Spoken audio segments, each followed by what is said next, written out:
You're welcome back to News Desk here on Joy News Multi TV. And indeed, I must apologize for that technical hitch there. But indeed, we are back now, and I do have with me Malik Dabo. He's with the political desk here at the Multimedia Group, and he'll be telling us much more about this supposed secret meeting. So I was asking why really the office of the former president deemed it necessary to come out with this this release. Okay, you know that the release is in reaction to the publication by the Herald newspaper, and this publication clearly was done for political reasons. Efforts have been made previously to kind of tag some of the religious leaders as having leanings to the opposition New Patriotic Party. So this publication was in furtherance of that objectives to tag these people as having leanings to the NPP. So what the statement sought to do was state clearly that this meeting had nothing to do with politics. These people were invited in their right as religious leaders, as persons who pastor some of the leaders of the opposition New Patriotic Party. So they were invited because of the fact that a lot of the leaders in the NPP attend the churches that are being pastored by these people. So if the NPP has problems, the best religious leaders to deal with those problems are these religious people, and that it was not politics. They have no dealings to the NPP. It was not because they have any affinity to the opposition party. That was the reason why they were invited. So what else does the statement say? Well, the statement simply said that the party has problems. This is the largest opposition party in the country. The last election, the New Patriotic Party leader, Nana Kufour, had more than 5 million voters. That's a huge number. So if that party that commands this following has problems, it is in the interest of the nation to have these problems resolved. Because if the NPP, which tends to look at itself as a government in waiting, has problems, it behoves everybody in the country to ensure that those problems are properly dealt with, in order that if that party wins power next year, the party can properly govern. If everybody complains that things are not going well and that the government is not delivering, then you would want to see that the party that is seeking power and which has the potential to win power is properly organized itself. So for President Kufour, for former President Kufour, it is in the interest of the nation. And you know that he's a former president, he's a statesman, he has a duty to ensure that there's peace, first of all, in his own backyard. There's peace in the country generally. So these efforts were in furtherance of that objective of ensuring that the party is properly oiled, the party has peace, the party is properly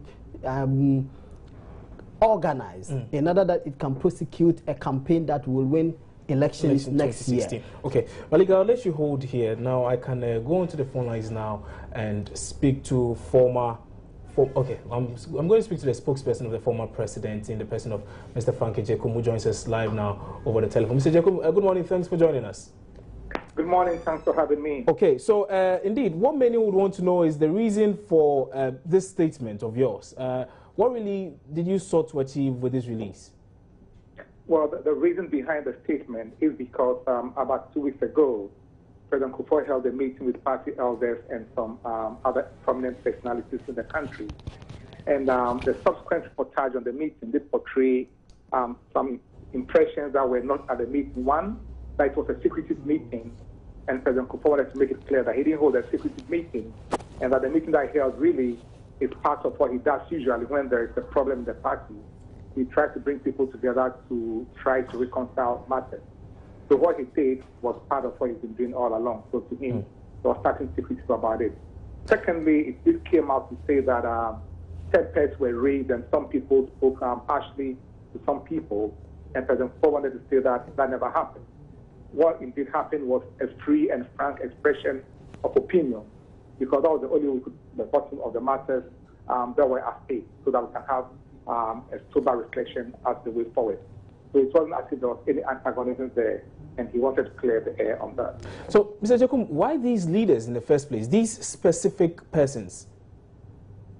Well, to begin with, on the side of the NPP, those who were there included Focal Party Chairman, Nana Kufour, Chairman of the party, and if you've been following trends of late, they have been the major antagonists in what is happening. So they had to be there, especially the clergy that had been mentioned. President Kufour was trying to follow the tradition of what happens in almost every part of this world, including Ghana, where when there's problem at home, in the work, anywhere at all, people often will go to their clergy, to their pastors, to talk to them and help them resolve it. So he looked at the churches that some of these people attend and invited their top clergy to come help solve the matter. That's why he invited those specific clergy. And I must say, to the credit of the clergy, that when they came, what they said was that one, there because members of their congregation seem to be having problems, and that is their duty to help to resolve those matters. Secondly, they were there for the sake of Ghana and not for the NPP.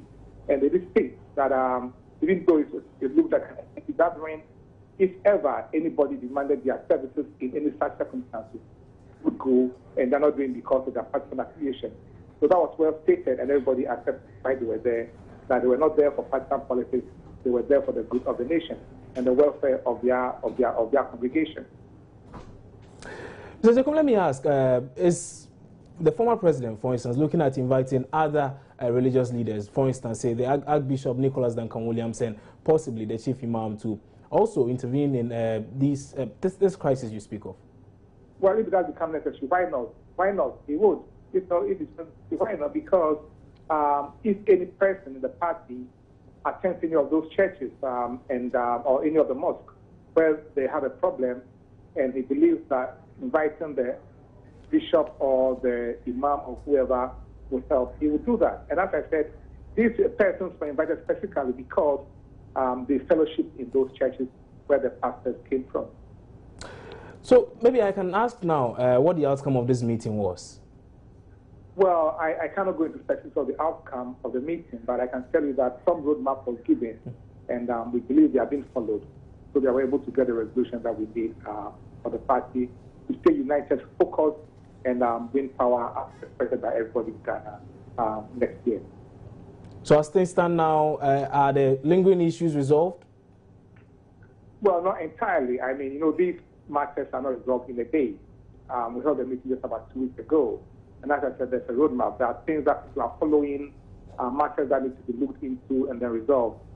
Reviews, those are being done. And I'm sure in the fullness of time, we'll see the result. And then we'll find a more united, cohesive, and strong party that really, really, really is poised for power. And then give Ghanaians what they really deserve in terms of development and progress in this country. So what next? Seeing that many have said that, well, the former president hasn't done so much to make sure that the party keeps the unity and help flag bearer Nana Kufour win the elections. What next from the office of the former president? Well, let me tell you, anybody who says that is very ignorant of what the former president does and really is just talking about things he or she doesn't know about. Former President Kufour has been a staunch party member for the best part of his adult life. Over 40 years he's been in the thick work of NPP and NPP antecedents. They do nothing, and I repeat, nothing to make sure to disintegrate the party. His greatest wish is for the party to win power. President Kufour has supported Nana Akufo-Addo to the hill from 2008 through 2012, and he continues to do it. The meeting he held about 2 weeks ago was just one in a series of meetings he's been holding. He held so many of such meetings in the past, and will continue to do them if need be. So I disagree entirely to those malicious lies that people go about talking about President Kufour, and some go as far as saying that he's waiting for 2020. By 2020, President Kufour will be 82 years old. Is that when he wants to enjoy NPP in power? And where's the guarantee that 2020 NPP is going to win? I mean, those who say that, do they know what happens tomorrow?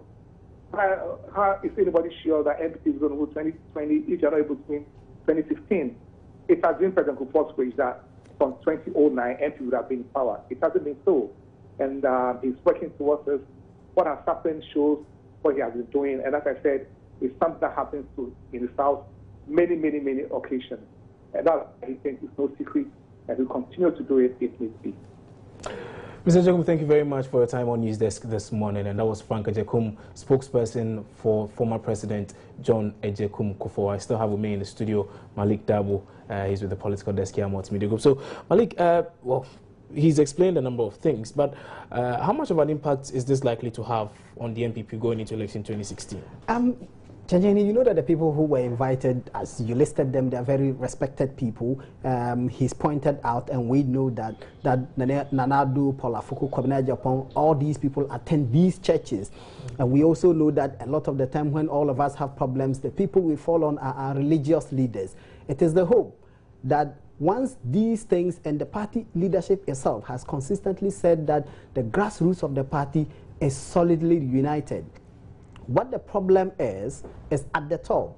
Now, if it's tackled at the top and these religious people speak, and Frank Ejukum said that there were frank discussions, and I believe that if the discussions were frank and honest and fair, and they were taken in good faith, and the people listen, the top can mend the cracks. And once the top mends the cracks, then it can trickle down to the grassroots level and say, look, at the top now we have put our differences aside, we have come together as one united party. Let all of you come together and follow us in order that we can prosecute a proper campaign next year in the hope that you can win elections. Absolutely, because that's what political parties exist for, to win elections, obtain power, and prosecute your manifesto. I think that after that meeting, there may be some hope for the grassroots of the party that the top will hold. Obviously, the NDC may be keeping a close eye on this. What does this mean for them as well? Well, for the NDC, it is in their interest that the NPP remains disunited as it appears to be currently, because once the party is disunited, you can point out and say, look, these are not people who can govern. They are not ready to govern, because if the people cannot put their own house in order, how can we trust them with power? So for the NDC, it's in their interest that the party remains disunited. Publicly, they will tell you that they want a formidable opposition. Frankly, nobody wants a formidable opposition. They want a disunited, disorganized, broken opposition that they can trample on in next year's election. Will the NPP give them that? That remains to be seen. The NPP hasn't demonstrated a certain level of maturity at this point, because the cacophonous voices that we have heard since the death of Adams Mahama have not helped the party. The NDC will profit from it if this continues into next year. Whether the NPP will allow that to happen, as I said, is one we should all watch out for. But I believe they will try to put their house in order. Many thanks for your time, Malik Dabu, and that's Malik Dabu with the political desk here at Joy News. We're taking a break here on News Desk. We'll be back shortly with some more. Don't go away.